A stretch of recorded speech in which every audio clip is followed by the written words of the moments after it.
Covid vaccine की किल्लत पर कैबिनेट मंत्री गणेश जोशी का बयान सामने आया है और जून के पहले हफ्ते में प्रदेश को वैक्सीन की बड़ी खेप मिलने जा रही है। ऑनलाइन के साथ ऑफलाइन प्रक्रिया से भी अब वैक्सीन लगेगी।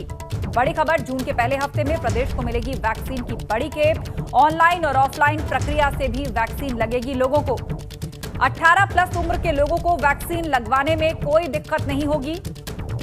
कोविड वैक्सीन की किल्लत पर कैबिनेट मंत्री गणेश जोशी ने यह बयान दिया है और लोगों को आश्वस्त किया है कि जून के पहले हफ्ते से प्रदेश को वैक्सीन की खेप मिल जाएगी और 18 प्लस उम्र के लोगों को कोई दिक्कत नहीं आएगी टीकाकरण में। ऑनलाइन और ऑफलाइन दोनों ही तरह से बुकिंग हो सकेगी वैक्सीनेशन के लिए। जो देखिए, हमारे पास जो 45 प्लस की वैक्सीन पर्याप्त है, लेकिन जो 18 to 44 की जो बात है, वह 1 लाख इंजेक्शन पूरे प्रदेश के लिए मिले थे और फर्स्ट वीक में हमें पर्याप्त खेप मिलने वाली है। और ये ऑनलाइन की जो बार बार दिक्कतें हमारे लोगों के सामने आ रही है, वो भी समाप्त होगी। उसको ऑफलाइन में हम शुरू करेंगे और शीघ्र जो ये वैक्सीन सबको लगेगी।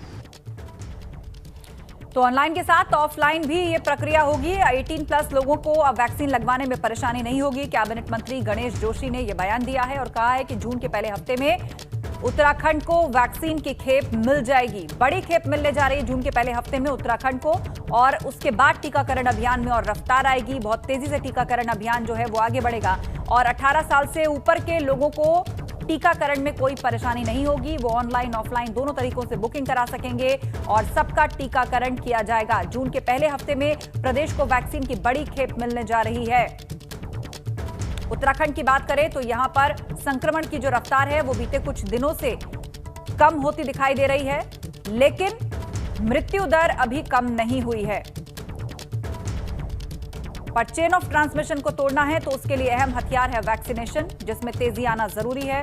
देश में 18 से 44 साल के लोगों को टीका लगाया जाएगा, इसकी मंजूरी पहले ही मिल चुकी है। लेकिन जून के पहले हफ्ते में अब एक बड़ी खेप उत्तराखंड को मिलने जा रही है। वैक्सीन कम है, इस तरह की भी चर्चा रही। कितने दिनों का कोटा बचा है, किस जिले में, उस तरह की भी खबरें मिली। पर 18 प्लस लोगों को अब वैक्सीन लगाने में परेशानी ना हो, सबको वैक्सीन लगे, उसके लिए एक बड़ी खेप मिलने जा रही है। कैबिनेट मंत्री गणेश जोशी ने यह बयान दिया है और कहा है कि जून के पहले हफ्ते में उत्तराखंड को यह खेप मिल जाएगी, जिसके बाद ऑनलाइन और ऑफलाइन प्रक्रिया के माध्यम से सभी अपनी बुकिंग कर पाएंगे और टीकाकरण करवा पाएंगे। और सीधे अब आपको लिए चलते हैं, हमारे ब्यूरो चीफ अजीत सिंह राठी हमारे साथ लाइव जुड़ गए हैं। अजीत, वैक्सीनेशन को लेकर फिलहाल क्या खबर है? अब तक पूरे उत्तराखंड में कितने लोगों को वैक्सीनेट किया जा चुका है और खासतौर पर यूथ, मतलब 18 प्लस के लोग? और आपको बता दें कि गणेश जोशी ने एक बयान भी दिया, आपको अपडेट कर देते हैं। उन्होंने कहा है कि जून के पहले हफ्ते में ये जो पूरी खेप है उत्तराखंड को मिल जाएगी, जिससे टीकाकरण अभियान में रफ्तार आएगी। तो कितनी बड़ी राहत फिलहाल मिलेगी यदि हम कंपेयर करें कि अब तक कितने लोगों को वैक्सीनेट किया जा चुका है या कहां वैक्सीन की कमी थी और अब इससे रफ्तार बढ़ेगी टीकाकरण की? आस्था, देखिए, वैसे तो मैं आपको एक चीज़ और बहुत क्लियर कर देता हूं कि जो पिछले दिनों से जो 45 पार का भी जो अभियान चल रहा है, वो भी कई जगह टीके खत्म हो जा रहे हैं और टीके खत्म होने की वजह से कई सेंटर्स हमने पिछले दिनों देखे हैं कि जहां पर वैक्सीनेशन का काम बंद पड़ा है। अभी देहरादून शहर में ही अगर आप लेंगे तो 1-2 जगह ही टीकाकरण का काम हो रहा है। कुछ अलग से स्पेसिफाई करके एक कैंप लगाए गए थे, उन पर कोई ऑब्जेक्शन हो गया है। टीकों की जो पूरी खेप है वह राज्य को नहीं मिल पा रही है और जो 18 और 45 के बीच के जो यूथ हैं, तो उनको लगाने के लिए सरकार ने एक सैद्धांतिक सहमति के तौर पर खरीदारी का एक करने का निर्णय लिया है। उसमें ग्लोबल टेंडर में जाने की भी बात एक मंत्रिपरिषद ने अपने निर्णय में ले ली है। लेकिन ग्लोबल टेंडरिंग में भी जाकर के किस कंपनी से कितना खरीद रहा है, चूंकि वहाँ पर टेंडरिंग का नहीं, वहाँ पर जो सबसे पहले एडवांस पैसा जमा कर दे रहा है उनको वो खेप मिल जा रही है। तो ये एक बड़ा तकनीकी पहलू है, क्योंकि 18 से 45 के बीच के तकरीबन यहाँ पर 45 से 50 लाख लोग हैं और उनके लिए इतने टीके चाहिए। और जब सबको अगर 2-2 लगना है तो 2 गुना उनको आप कर लीजिए। तो ये जो एक सप्लाई वाला मामला है आस्था, ये तो डिमांड और सप्लाई पर डिपेंड करता है सारी चीज़ें, क्योंकि बाजार में टीके की जो वो क्राइसिस हो रखी है वो पूरे देश में ही हो रखी है। और अभी उत्तराखंड सरकार चूंकि कई कंपनियों से बात कर रही है, उसके लिए एक अलग से समिति भी मंत्रिमंडल ने बनाई है। तो जब वो टीके आ जाएंगे, वैसे तो उन्होंने सभी को लगाने के लिए कहा है, लेकिन एक बार टीके आ जाएँ, ये वैक्सीन आ जाएँ तो तब फिर ये अभियान शुरू हो। थोड़ा कुछ 2 लाख के आसपास टीके इनको पिछले दिनों मिले थे, उनका वो कहीं कहीं जहां जहां थोड़ा थोड़ा उपयोग हो सकता था वहां किया गया है, लेकिन वो पर्याप्त नहीं है। जी जी हाँ, बिल्कुल। और जून के पहले हफ्ते में एक बड़ी खेप उत्तराखंड में आने की बात कही जा रही है। कैबिनेट मंत्री गणेश जोशी ने यह बयान दिया है और देखना है कि जिस टीकाकरण की रफ्तार में तेजी लाने की बात की जा रही है, खासतौर पर 18+ के जो लोग हैं उनमें किस तरह से ये पूरी वैक्सीनेशन ड्राइव अब आगे बढ़ती है। आप बने रहिए हमारे साथ। जानकारी के लिए फिलहाल बहुत शुक्रिया आपका। देहरादून में तीरथ कैबिनेट की बैठक जारी है। कोरोना महामारी को लेकर अहम फैसला हो सकता है। कोविड कर्फ्यू की नई गाइडलाइंस भी जारी की जा सकती हैं। एपीएल कार्ड धारकों के लिए हो सकता है बड़ा फैसला। 1 साल तक 20 किलो अनाज, 2 किलो चीनी देने पर मुहर लग सकती है। सीएम वात्सल्य योजना पर मुहर लग सकती है। कोविड से अनाथ हुए बच्चों के लिए सीएम वात्सल्य योजना है प्रदेश में। तो एपीएल कार्ड धारकों के लिए बड़ा फैसला कैबिनेट की बैठक में किया जा सकता है। कोरोना महामारी को लेकर अहम फैसला हो सकता है। देहरादून में इस वक्त ये बैठक चल रही है। इसमें कई अहम मुद्दों पर चर्चा है। हमारे साथ हमारे ब्यूरो चीफ अजीत राठी भी लाइव जुड़े हुए हैं। अजीत, कोरोना कर्फ्यू की मियाद बढ़ाई जा सकती है, इस पर मंथन होगा और खास तौर पर जो बच्चे कोरोना काल में अनाथ हुए हैं उनके लिए जो वात्सल्य योजना चल रही है उसमें किन किन को कवरेज मिले, जिस पर खास तौर पर चर्चा कैबिनेट की बैठक में होगी। आस्था, देखिए, ये जब शुरू में यहाँ पर कोविड कर्फ्यू शुरू किया गया इस महीने के पहले ही, तो जब ये तय कर लिया गया था कि ये पूरा मई महीना हम कोविड कर्फ्यू में जाएंगे। अब चूंकि सैद्धांतिक तौर पर एक मंत्रिमंडल में एक ये प्रस्ताव लाया जाना प्रस्तावित था कि मंत्रिमंडल उस पर एक सहमति के बाद एक विचार, एक निर्णय ले कि ताकि इसको हम कोविड कर्फ्यू को आगे बढ़ा सकें। और उसके अलावा जो अभी आपने वात्सल्य योजना और जो और भी आवासीय विभाग की जो योजनाएं, आवास विभाग की, आवास विकास विभाग की जो योजनाएं हैं, उनके भी कई प्रस्ताव यहाँ पर आने हैं। लोगों को राहत देने की बात तकरीबन ये सहमत हो गए हैं कि नक्शे जो पास होते हैं आवासीय भवनों के, उन पर शुल्क जब कम कर दिया जाए। वात्सल्य योजना है और जो कोविड से जुड़े हुए कुछ और मामले हैं जो कैबिनेट में आ रहे हैं। अभी कैबिनेट की बैठक गतिमान है, उन पर चर्चा चल रही है और मुझे लगता है कि 1 आध घंटे में और बहुत सारी चीज़ें बाहर आएंगी कि कैबिनेट किस तरह के फैसले लेती है। चूंकि यहाँ पर आप देख रहे होंगे कि कोविड कर्फ्यू की मियाद इसी महीने की आखिरी तारीख तक है, तो मंत्रिमंडल को उस पर भी निर्णय लेना है। कोविड को रोकने के लिए नए और इंतजाम क्या करने हैं, इस पर भी एक प्रस्ताव कैबिनेट में लाना है। और जो मैंने आपको भवन के नक्शों की जो बात बताई है, उस पर जो फीस लगती थी वो कम की जानी है। वात्सल्य योजना, जो बच्चे अनाथ हो गए उनको कैसे उनका पालन पोषण होगा, क्या उनका करना है, एक मोटे तौर पर तो सरकार ने क्लियर कर दिया था, लेकिन मंत्रिमंडल इस पर एक विस्तृत चर्चा होने जा रही है। उसके बाद ही किसी नतीजे पर पहुंचा जाएगा। जी, जानकारी के लिए बहुत शुक्रिया। आप नजर बनाए रखिए। बैठक से जुड़ी हुई अपडेट आगे भी हम आपसे लेंगे। अजीत, खबरों में आगे बढ़ते हैं। उत्तरकाशी में गंगोत्री हाईवे को खोलने का काम शुरू हो गया है। आज शाम 5 बजे तक ये रास्ता खुलने की उम्मीद जताई जा रही है। हाईवे पर पहाड़ से टूटकर चट्टान गिर गई थी। सड़क का बहुत बड़ा हिस्सा क्षतिग्रस्त हो गया था। तिब्बत बॉर्डर की तरफ जाने वाला मार्ग बंद है। तस्वीर हम आपको दिखा रहे हैं। टकनोर, गंगोत्री धाम, नेलांग को जाने वाला रास्ता बंद है। उत्तरकाशी से 75 किलोमीटर दूर ये चट्टान टूटकर गिरी है, जिसके बाद बड़े बड़े पत्थर और मलबा पूरी तरह से हाईवे पर पड़ा हुआ है। सड़क टूट चुकी है। दिग्वीर बिष्ट से इस पर अपडेट लेते हैं। दिग्वीर, कितनी तेजी से इसको हटाने का काम चल रहा है और दावा यह किया जा रहा है कि शाम 5 बजे तक खुल जाएगा हाईवे?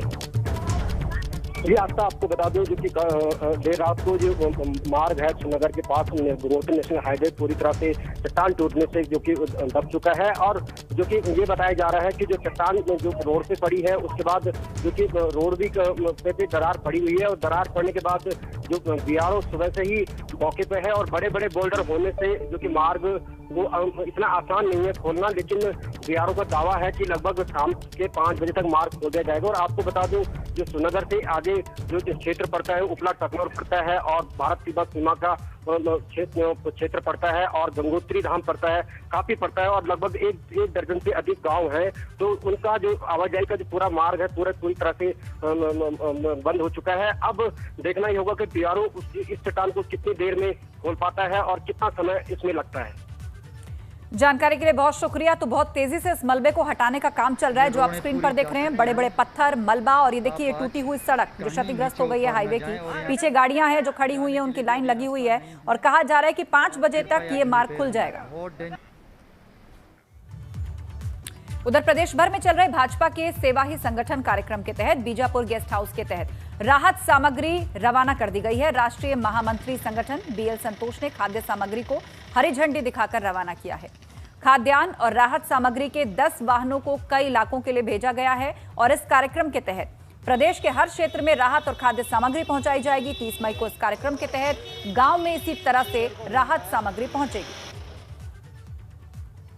टेवाई संगठन के जो कार्यक्रम चल रहे हैं उन्हें और गति मिले और तेजी के साथ आगे बढ़ें, इस प्रकार के हमारे आयोजन हो रहे हैं। और आज इस अवसर पर मसूरी विधानसभा में वहाँ के विधायक और सरकार में कैबिनेट मंत्री गणेश जोशी जी के द्वारा 10 ट्रक राशन अपनी विधानसभा के लिए आज भेजा जा रहा है, जिसमें आदरणीय BL संतोष जी, आदरणीय गौतम जी ने झंडी दिखाकर इसको रवाना किया। निश्चित रूप से ये एक बहुत बड़ा काम है जो भारतीय जनता पार्टी के द्वारा किया जा रहा है। 1-1.5 महीने से सब कुछ बंद है, जिसकी वजह से वहाँ पर राशन की दिक्कत पैदा हो गई है। पूर्व में हम हॉस्पिटल मिला रहे थे, ऑक्सीजन बेड बना रहे थे, कंसंट्रेटर लोगों को दे रहे थे, बार बार वहाँ से मांग आ रही थी। आज लगभग 1500 किट हमने, जिनको हमारे राष्ट्रीय महामंत्री संगठन संतोष जी ने, हमारे यहाँ के प्रभारी गौतम जी ने, प्रसिद्ध जी ने यहाँ से रवाना किया है। उत्तरकाशी में 24 घंटे के भीतर 95 लोग कोरोना संक्रमित हो गए हैं। RT-PCR में 40 लोगों के कोरोना संक्रमित होने की पुष्टि हुई है। 39 लोग एंटीजन टेस्ट में पॉजिटिव आए हैं। जिले में मौजूदा वक्त में कोरोना के 925 एक्टिव केसेस हैं। थाती दिचली को बनाया गया है कंटेनमेंट जोन। तो अहम अपडेट हम आपको दे रहे हैं उत्तरकाशी से संबंधित, जहां 24 घंटे के भीतर 95 लोगों की रिपोर्ट पॉजिटिव आई है। RT-PCR में 40 लोग कंफर्म हुए और 39 लोग एंटीजन टेस्ट में पॉजिटिव आए हैं। और इस वक्त कुल एक्टिव केसेस की पूरे जिले में बात की जाए तो 925 संक्रमित मरीज हैं।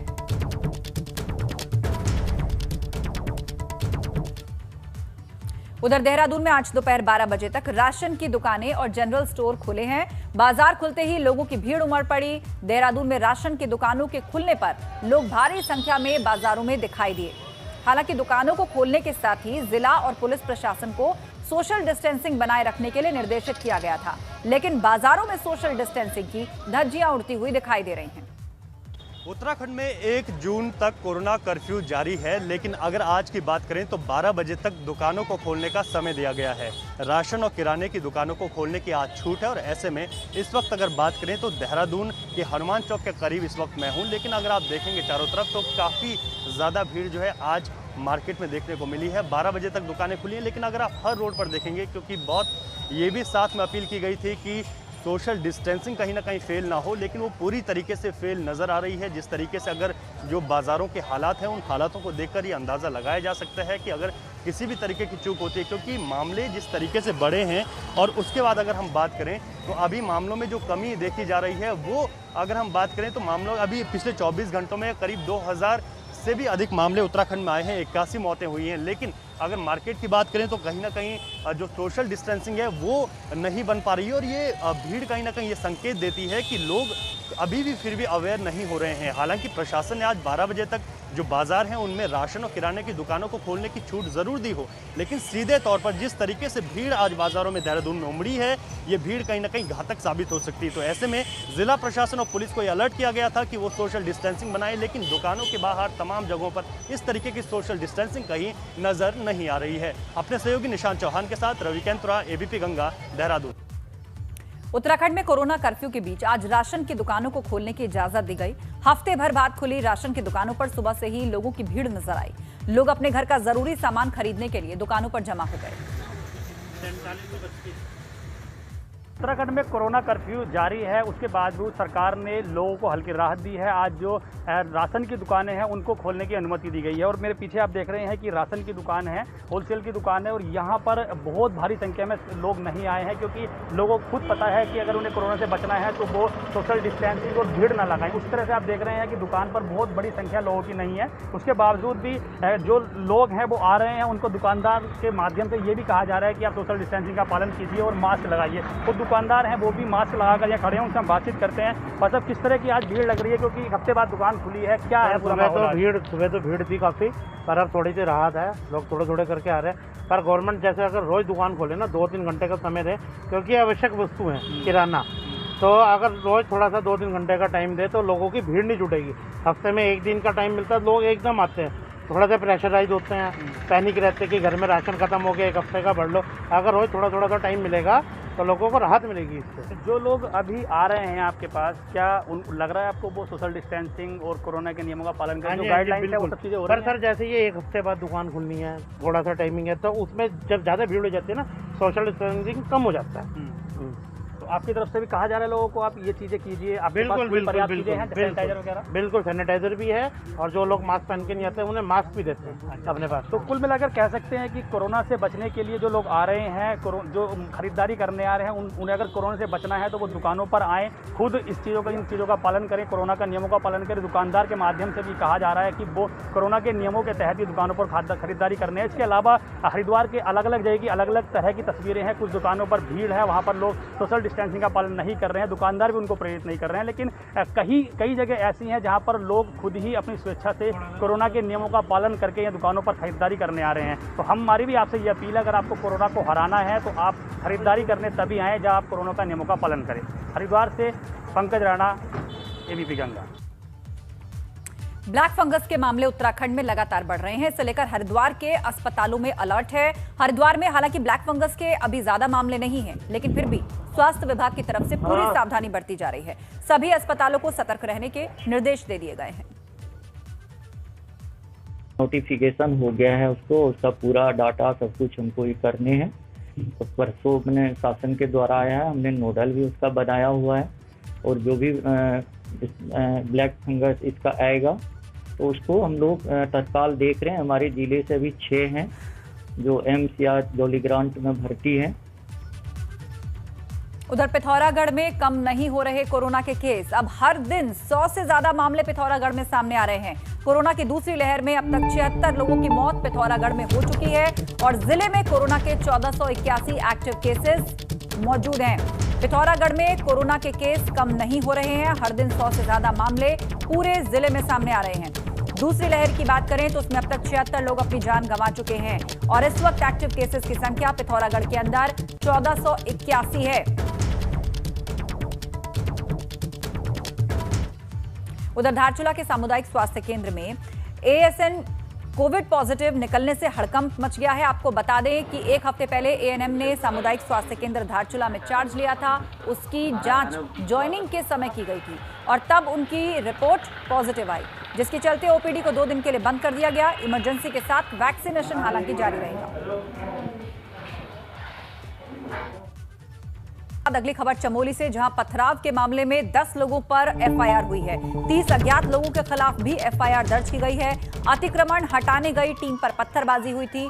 पुलिस, तहसील और नगर पंचायत की टीम पर पत्थरबाजी की गई थी। देखिए किस तरह से उठा के लोगों ने ईंटें और पत्थर बरसाए थे अतिक्रमण हटाने गई टीम के ऊपर, और अब इस मामले में एफआईआर दर्ज हुई है। पुलिस, तहसील और नगर पंचायत की टीम पर लोगों ने पत्थर बरसाए थे। चमोली में इस मामले में 10 लोगों पर एफआईआर हुई है, और 30 लोगों पर, अज्ञात लोगों के खिलाफ भी मामला दर्ज किया गया है। उधर पौड़ी में विधायक मुकेश कोहली को पार्टी की तरफ से स्वास्थ्य विभाग के साथ मिलकर मेडिकल सामग्री को गांव-गांव तक पहुंचाने की जिम्मेदारी दी गई है। इसमें ऑक्सीमीटर समेत दूसरी जरूरी चीजें भी बांटी जाएंगी।